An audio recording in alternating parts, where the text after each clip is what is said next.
পালরদি নদীর শাখা নদী, দক্ষিণ পালরদি নদী বা গয়নাঘাটা নদীর যে নাম পরিচিত ছিল, এটিকে কিন্তু স্থানীয় মানুষ দখল করে ভরাট করার একটি অপতৎপরতা চালিয়েছিল। কিন্তু গৌরনদী উপজেলা প্রশাসনের পক্ষ থেকে একটি মোবাইল কোর্ট পরিচালনা করে আজকে সেই কার্যক্রম কিন্তু বন্ধ করে দেওয়া হয়েছে। কিউব হোল্ডিংসের গল্পে সেই রেখাটি আঁকা হয়েছিল আজ থেকে 1 যুগ আগে।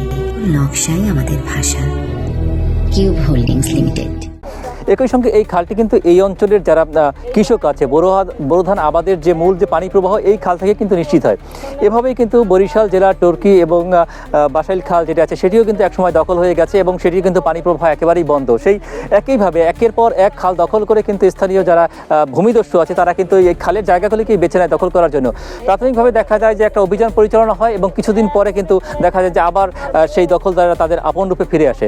সরকার বদল হয়, প্রশাসন বদল হয়, কিন্তু দখলদারদের চরিত্র কিন্তু বদল হয় না। তারা কিন্তু একের পর এক এই দখলদারিত্ব চালিয়ে যাচ্ছে এবং তাই ধারাবাহিকতায় এই যে পালরদি যে দক্ষিণ পালরদি যে নদীটি আছে এটি কিন্তু 3/1 ভাগ কিন্তু অলরেডি দখলদাররা দখল করে ফেলেছে। আজকে যদি আপনারা একটু দেখেন যে একেবারে বিশাল জায়গা নিয়ে দখলের যে মানে উদ্যোগ নিয়েছে, এটি কিন্তু একেবারে এই নদীটিকে মেরে ফেলার একেবারে সর্বোচ্চ ব্যবস্থা। তো প্রশাসনের যে আজকের যে পদক্ষেপ এটিকে আমরা সাধুবাদ জানাই এবং এই কার্যক্রম যেন ধারাবাহিকতা অব্যাহত থাকে এবং যে জায়গাটুকুকে দখল করা হয়েছে এটি যেন অবমুক্ত করা হয় এবং পানি প্রবাহ নিশ্চিত করতে পুনরায় খনন করা হয়, সেই দাবি আমাদের থাকবে। ধন্যবাদ আপনাকে। আজকে যে অভিযানটা আমরা দেখেছি এটা খুবই একটি গুরুত্বপূর্ণ অভিযান ছিল উপজেলা প্রশাসনের।